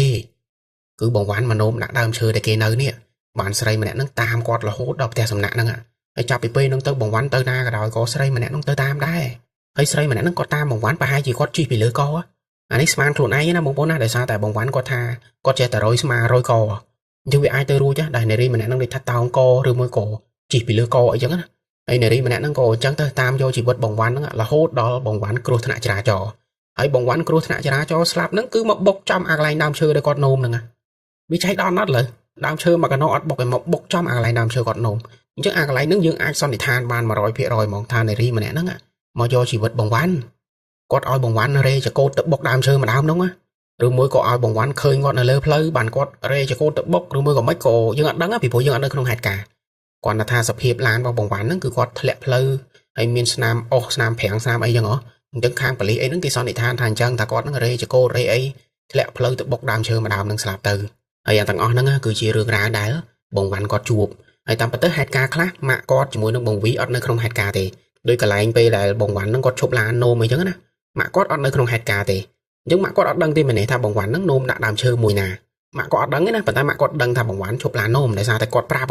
បងវ៉ាន់នឹងមុននឹងស្លាប់គាត់មិននិយាយរឿងរ៉ាវយ៉ាងលម្អិតប្រាប់ម៉ាក់គាត់មែនទេអញ្ចឹងអាកន្លែងហ្នឹងដែលម៉ាក់គាត់ដឹងថាកូនប្រុសគាត់ឈប់ឡាននោមតាមផ្លូវឈប់អីក៏គាត់ដឹងទាំងអស់តែអត់ដឹងថានោមនៅណាទេប៉ុន្តែពេលដែលមកជួបគ្រូហ្នឹងបានគ្រូគាត់និយាយថាបងវ៉ាន់មកនោមដាក់ដើមឈើហ្នឹងអញ្ចឹងបងប្អូនគិតមើលវាមិនភ្ជាប់គ្នាបានមែនទេគប់យ៉ាងគឺវាប្រតិកាឡាគ្នាវាមកជាប់គ្នាអញ្ចឹងយើងអាចសន្និដ្ឋានបានថាបងវ៉ាន់ប្រហែលជាមកនោមនៅដើមឈើម្ដងហ្នឹងទោះបីជាបងវ៉ាន់មិនបានមកប្រាប់យើងក៏ដោយក៏យើងអាចទីដឹងដែរមែនទេបើគ្រូគេនិយាយអញ្ចឹងហើយហេតុការផ្សេងវានិយាយមកវាត្រូវគ្នាហើយពួកគាត់យល់សពទៀតអញ្ចឹងវាអាចមកភ្ជាប់គ្នាបានអញ្ចឹងណាខ្ញុំពួកគាត់សន្និដ្ឋានបែបហ្នឹងរឿងរ៉ាវទាំងអស់គឺអញ្ចឹងហើយម៉ាក់គាត់នៅពេលដែលដឹងពីដំណឹងនៅកន្លែងហ្នឹងឬក៏ដឹងពីហេតុផលទាំងអស់ថាវាហេតុអីបានវាកើតឡើងអញ្ចឹងចំពោះកូនគាត់ណាម៉ាក់គាត់ហ្នឹងក៏ទៅទិញរបស់មកសែននៅប្រភូមិហ្នឹង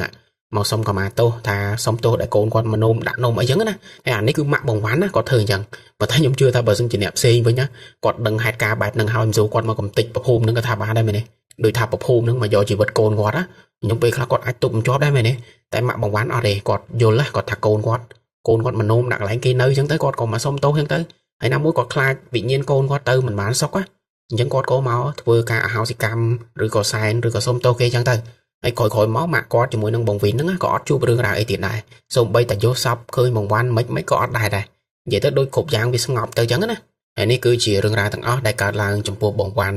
ដែលជាបងប្រុសបកើរបស់បងវិនហ្នឹងណាហើយបងវិនពេលខ្លះគាត់សូវនៅក្នុងហេតុការណ៍ទេប៉ុន្តែគាត់មកដឹងពេលដែលគាត់ទៅគេងនៅក្នុងផ្ទះសំណាក់មួយហ្នឹងណាបានធ្វើគាត់យកសពទៅគាត់ព្យាយាមតាមរកព្យាយាមភ្ជាប់សាច់រឿងទៅបានដឹងការពិតទាំងអស់ហ្នឹងហើយបើនិយាយទៅដល់បងវ៉ាន់ណាគឺខ្ញុំអាណិតគាត់ដែរណាដូចថាគាត់គ្មានបំណងអាក្រក់អីទេហើយក៏គ្មានចេតនាដែរនិយាយទៅគាត់គ្រាន់តែជាមនុស្សម្នាក់ដែលឈឺនោមនៅតាមផ្លូវហើយគាត់ឈប់ឡានចុះទៅនោមគឺតែប៉ុណ្្នឹងឯងហេតុការគឺវាចាប់ផ្ដើមពីអាហ្នឹងណាហើយកុំថាឡើយតែបងវ៉ាន់ខ្ញុំជឿថាមនុស្សប្រុសទូទៅភាគច្រើនគឺអញ្ចឹង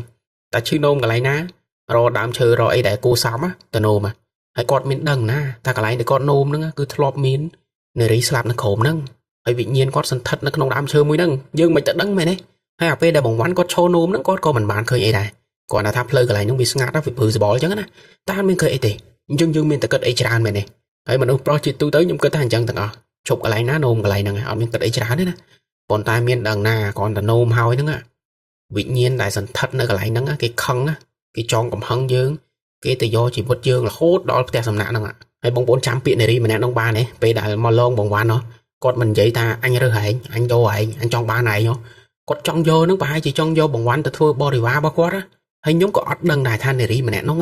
គាត់ជាប្រភេទខ្មោចអីគេពីព្រោះរូបរាងដែលគាត់ឃើញហ្នឹងពេលដែលបងវ៉ាន់គាត់រៀបរាប់មកគឺវាចម្លែកមែនតើស្មាតទៅដូចប្រែបន្តិចដូចអីបន្តិចចឹងណាគាត់ថាខ្ពស់ឈរទល់ពីដានហើយដៃគាត់វែងជើងគាត់វែងហើយដៃគាត់បាក់កងែកកងអីចឹងណាបងប្អូនគិតមើលវាជាប្រភេទខ្មោចអីគេហ្នឹងហើយដល់ពេលគាត់ជាប្រភេទខ្មោចបែបមិនធម្មតាចឹងណាគាត់ក៏ចង់មកយកបងវ៉ាន់ហ្នឹងទៅធ្វើបរិវាររបស់គាត់ហើយគាត់ក៏តាមរហូតចឹងទៅទាំងដល់បងវ៉ាន់គ្នាអត់ដឹងអីសោះហើយគាត់មិនដឹងផងហ្នឹងថានារីម្នាក់ហ្នឹងមកពីដើមឈើហ្នឹងគាត់គិតតាំងពីដើមមកគឺគាត់ជួបនារីម្នាក់ហ្នឹងនៅក្នុងបន្ទប់ផ្ទះសំណាក់អញ្ចឹងគាត់គិតថាក្នុងផ្ទះសំណាក់មួយហ្នឹងធ្លាប់មានមនុស្សស្លាប់ធ្លាប់មានអីចឹងណាតែគាត់គិតខុសគឺនារីម្នាក់ហ្នឹងមកពីដើមឈើដែលគាត់ឈរនោមហ្នឹងហើយបើយើងនិយាយទៅនារីម្នាក់ហ្នឹងក៏គាត់គួរអាណិតដែរមែនទេគាត់មិនដឹងជាមកពីណាអ្នកភូមិនៅហ្នឹងក៏អត់ដែរស្គាល់នារីម្នាក់ហ្នឹងណាគាត់ថាសុកគឺឃើញសាកសពនារីម្នាក់ហ្នឹងគេស្លាប់នៅក្រោមដើមឈើម្ដងហ្នឹងហើយសភាពសាកសពរបស់គាត់នៅពេលដែលគេធ្វើកសលវិច័យទៅគឺមានស្នាមជាំស្នាមគេវាយជាំពេញដៃពេញជើងហើយគាត់ត្រូវគេរំលោភជាច្រើនអ្នកអីចឹងណានិយាយទៅគេធ្វើកសលវិច័យគឺស្អីក៏ដឹងដែរមែនទេអញ្ចឹងទៅគឺអាណិតគាត់មែនតើគាត់ស្លាប់ដោយវេទនាហើយដល់ពេលគាត់ស្លាប់ដោយវេទនាអញ្ចឹងទៅវិញ្ញាណគាត់មិនជាវិញ្ញាណដែលចងកំហឹងមែនទេជាវិញ្ញាណមួយដែលមិនធម្មតាអញ្ចឹងណាហើយដល់ពេលគាត់ជាវិញ្ញាណដែលកំហឹងខ្លាំងអញ្ចឹងទៅគាត់ស្អប់មនុស្សប្រុសទៀតឲ្យតែមនុស្សប្រុសណាជីកាត់ហ្នឹងគាត់លងតែគាត់លងគេគាត់លងបែបធម្មតាណាតែដល់ពេលបងវ៉ាន់នេះទៅនោមដាក់កន្លែងគាត់នៅទៀតគាត់ទ្រាំមិនបានមែនទេកុំថាឡើយខ្មោចសំបីតែមនុស្សយើងហ្នឹងក៏យើងទ្រាំអត់បានដែរមែនទេ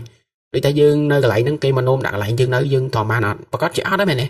អញ្ចឹងកុំថាខ្មោចកុំថាមនុស្សឲ្យតែអ្នកឯងទៅធ្វើអញ្ចឹងណាគេគឺគេខឹងហើយដល់ពេលគាត់ខឹងអញ្ចឹងគាត់មិនមកតាមយកជីវិតអញ្ចឹងរឿងហ្នឹងវាពិបាកបន្ទោសដែរណាខ្ញុំក៏មិនដឹងនិយាយមិនដែរណា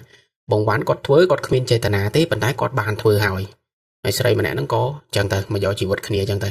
ហើយបើយើងគិតទៅលើផ្លូវមួយទៀតពួកគាត់អាចនឹងមានកម្មពៀជាមួយគ្នាមាននិស័យកម្មជាមួយគ្នាបានមកជួបគ្នាអញ្ចឹងណាពីព្រោះវាចៃដន្យណាបងប្អូនគិតមើលដើមឈើមានច្រើនណាស់ហេតុអីបងវ៉ាន់មិនទៅនោមបងវ៉ាន់មិននោមចំអាកន្លែងដើមឈើធ្លាប់មានហេតុការណ៍អញ្ចឹងគិតមើលវាចៃដន្យអត់អញ្ចឹងវាអាចទៅរួចដែរណាដែលដូចថាមាននិស័យកម្មជាមួយគ្នា ត្រូវមកលៀងចម្រះជាមួយគ្នានៅជាតិហ្នឹងអញ្ចឹងណាហើយអាថ្ងៃដែលបងវ៉ាន់គាត់ឈរនោមហ្នឹងណានារីម្នាក់ហ្នឹងក៏អត់មកលងគាត់ភ្លាមនៅកន្លែងទេនារីម្នាក់ហ្នឹងសុកចិត្តតាមមកដល់ផ្ទះសំណាក់បានចាប់ផ្ដើមបញ្ចេញសកម្មភាពលងវាទៅជាអញ្ចឹងណាអត់ដូចករណីផ្សេងណាគេថាគេជិះកាត់ផ្លូវហ្នឹងតែតែជួបនារីម្នាក់ហ្នឹងឈរនៅហ្នឹងតែបងវ៉ាន់គាត់ជិះកាត់ផ្លូវហ្នឹងគាត់អត់ឃើញនារីម្នាក់ហ្នឹងឈរទេតតែគាត់នោមហើយគាត់ទៅដល់ផ្ទះសំណាក់បានគាត់ចាប់ផ្ដើមយល់សពផងឃើញផងអីហ្នឹងតាមតែខ្ញុំនិយាយហ្នឹងអញ្ចឹងពិបាកនិយាយដែរណាដូចថានារីម្នាក់ហ្នឹងគាត់ចាំលេងឈុតធំអញ្ចឹងណាហើយពេលដែលបងប្អូនស្ដាប់រឿងនេះហើយបងប្អូនមានអារម្មណ៍យ៉ាងណាដែរបើសម្រាប់ខ្ញុំវិញខ្ញុំមានអារម្មណ៍ថាស្ដាប់រឿងនេះហើយគឺលែងហ៊ាននោមនៅតាមផ្លូវទោះបីជាផ្លូវមួយហ្នឹងអត់មានមនុស្សនៅឬក៏ស្ងាត់ឬមួយក៏មិនក៏ដោយចេះតែរៀងឲ្យញើតណាពីព្រោះអីយើងអត់ដឹងថាកន្លែងដែលយើងឈរនោមហ្នឹងវាធ្លាប់មានរឿងអីពីមុនមកយើងអត់អាចដឹងទេហើយក៏គ្មានពីណាមុននឹងនោមដើរសួរព័ត៌មានសិនដែរមែនទេតែត្រូវនោមគឺនោមហ្នឹងអញ្ចឹងយើងអត់ដឹងទេថាកន្លែងដែលយើងនោមហ្នឹងវាធ្លាប់មានអីពីមុនមកធ្លាប់មានវិញ្ញាណឬក៏លោកតាឬក៏វត្ថុស័ក្តិសិទ្ធិអីនៅហ្នឹងអត់យើងអត់ដឹងទេហើយយើងទៅនោមដាក់លើគេហ្នឹងគេមិនខឹងមែនទេអញ្ចឹងដល់ពេលស្ដាប់រឿងហ្នឹងទៅគឺអញើតដែរណាមុននឹងនោមអីចឹងណាហើយតាមពិតទៅនោមនៅតាមផ្លូវវាមិនសូវល្អទេវាខូចបរិស្ថានណាមែនទេប៉ុន្តែមនុស្សយើងតល់ច្រោះហើយវាឈឺនោមនៅកណ្ដាលផ្លូវអញ្ចឹងទៅមិនមែនទេក៏ដូចថាសុំនោមមួយចឹងណាប៉ុន្តែយើងអត់ដឹងទេតែយើងសុំហ្នឹងគេឲ្យអត់ហើយបើសិនជាមានសម្លេងណាស្រែកតមកវិញណាថាឲ្យអញ្ចឹងយើងក៏អត់ហ៊ាននោមដែរមែនទេតើមិនអាចសុំគេនោមលេងគេស្រែកមកឲ្យយើងប្រកាសជារត់មកវិញមែនទេហ្នឹងអញ្ចឹងបានថាវាពិបាកដែរណាអញ្ចឹងមុននឹងបត់ជើងតូចបត់ជើងធំអីនៅតាមផ្លូវឬក៏តាមព្រៃតាមអីហ្នឹងមើលស្រួលសុំស្រួលប្រើញៀនពិសេសរបស់យើងសុំទៅបើថាមានអារម្មណ៍មិនល្អមានអារម្មណ៍ភឺសបល់អីចឹងតិចទៅរត់ចេញទៅកុំទៅនោមកន្លែងហ្នឹងណាអូខេបងប្អូនទាំងអស់គ្នាអញ្ចឹងរឿងរ៉ាវរបស់គាត់មានតែប៉ុណ្្នឹងទេសម្រាប់បងប្អូនណាដែលស្ដាប់មកដល់ចំណុចហ្នឹងហើយកុំភ្លេចជួយចុច like subscribe ហើយសញ្ញាកណ្ដឹងឲ្យខ្ញុំម្នាក់មួយមកអរគុណច្រើនដែលចំណាយពេលស្ដាប់វីដេអូនេះតាំងពីដើមរហូតដល់ចប់ជួបគ្នានៅដំណើរខ្មោចក្រោយៗទៀតបាយបាយ